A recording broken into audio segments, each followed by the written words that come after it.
The rise of Louis Vuitton. In the 19th century, society was continuously changing as a result of the political, social, and industrial revolutions. Due to the changing times, there are great disparities in wealth and access to opportunity. However, this afforded some with determination to forge their own paths. In the works of Dickens, Goethe, Kipling, Mann, and Collody, the majority of these have persisted. While others existed in reality and went on to build major empires of industry, Louis Vuitton belongs to this group. In this video, we will be talking about the true story behind Louis Vuitton. French businessman and fashion designer Louis Vuitton is known for his classic designs. Louis Vuitton was chosen by Napoleon's bride to serve as her personal packer and box maker after she was proclaimed French Empress in 1852. As the Louis Vuitton brand evolved into the well-known luxury leather and lifestyle corporation it is today, this initial opportunity afforded Vuitton access to a group of wealthy and royal clients who would employ him for the remainder of his life and well into the future. But it was a rough path from the beginning. On August 4, 1821, Vuitton was born in the little town of Angers in the rough and heavily wooded Jura region of eastern France. The ancestors of Louis Vuitton were well-established members of the working class, who engaged in a variety of trades, including joinery, carpentry, farming, and the making of hats. The son of a milliner and a farmer inherited their occupations. When Vuitton was only 10 years old, his mother died, and his father quickly remarried. According to folklore, Vuitton's new stepmother was as stern and evil as the Cinderella villain from the fairy tale. Vuitton was a rebellious and independent child who made the decision to leave his sleepy hometown of Angers for the busy city of Paris after becoming irritated with his stepmother. Young Louis took a step to change his life completely. In the spring of 1835, Vuitton, then 13 years old, walked alone out of his home with the aim of going to Paris.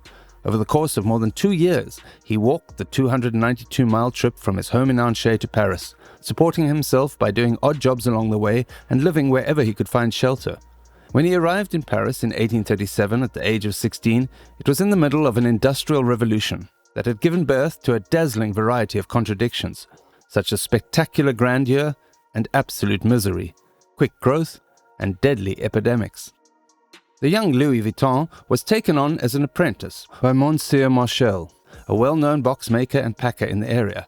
In Europe throughout the 19th century, the production of boxes and the packing of goods was considered a particularly respectable and skilled craft. The packer also personally filled and emptied each box, which was manufactured precisely to fit the things held inside.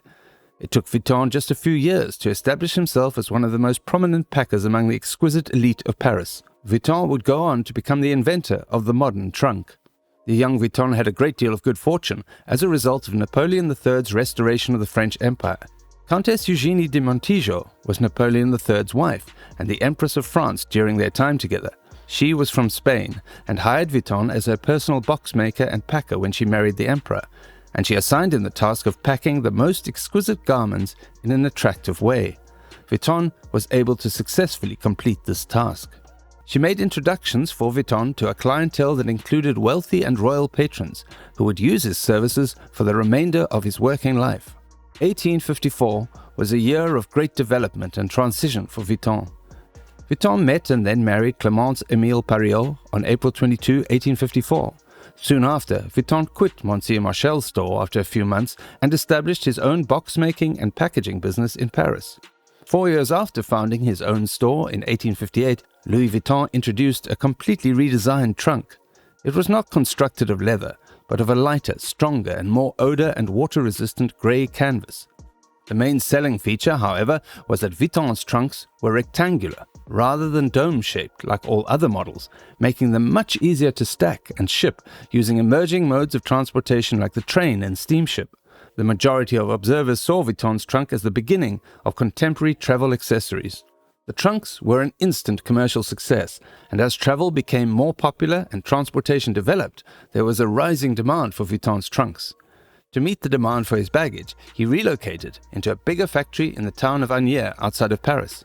In 1859, business was thriving, and Vuitton got personal orders from Egyptian Khedive Ismail Pasha, as well as French aristocracy.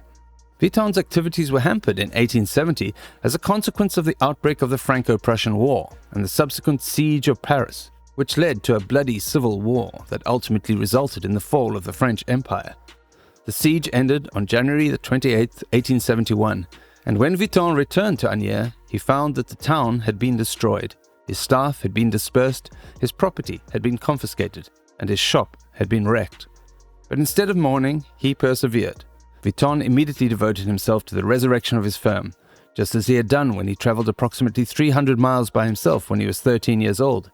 He moved immediately to establish a second shop in a different location, at number 1 Rue Scribe. The move to the new premises was followed by a reorientation towards a more luxurious focus. The illustrious Jockey Club may be found in the Rue Scribe, smack dab in the middle of the new Paris. When compared to Vuitton's previous location in Asnières, the new store on Rue Scribe exudes a far more affluent air. In the year 1872, Vuitton introduced a new trunk design that had horizontal stripes of red and beige. The new design was sophisticated but modest and won the favor of the new elite in Paris. This victory marked the beginning of the incarnation of the Louis Vuitton name as a luxury brand. Ingenious locking mechanisms invented by Louis' son Georges Vuitton in 1886 altered the way luggage locks worked and turned travel trunks into genuine treasure chests. During the 1900s, travelers carried all of their essentials in flat trunks and wardrobes, which unfortunately often served as targets for burglars. As a master trunk maker, Louis Vuitton sought a way to aid his clients in protecting the belongings they kept in their travel trunks. In 1886, Father Louis and son Georges came up with the idea of using a single lock mechanism in conjunction with 2 spring buckles. George spent a lot of time and effort on research and development before he patented this innovative technology. As a result of the design's overwhelming success, the famed American escape artist Harry Houdini was issued a challenge by Vuitton to demonstrate his ability to liberate himself from a Louis Vuitton box while it was locked. The effectiveness of the lock cannot be disputed, notwithstanding Houdini's inability to complete the challenge. To this day, people still utilize it. For the following 20 years, Vuitton operated his company out of number 1 Rue Scribe, creating luxurious high-end luggage until his death on February 27, 1892, at the age of 70. Despite the passing of its eponymous designer, the Louis Vuitton brand has endured. Under the leadership of his son Georges, who created the company's characteristic LV monogram, the Louis Vuitton brand grew and eventually became the well-known luxury leather and lifestyle brand it is today. The Steamer bag, the Speedy, the Keepall, and Alma, a limited edition design created exclusively for his friend Gabrielle Chanel and later for the international jet set, are more than simply accessories. They are significant moments in history. Everything created under the LV initials, including architecture, design, and art, is a fitting continuation of the trip on foot done by a poor child who once regarded the future as a promised land. All this to show that hard work and sheer tenacity never go wasted.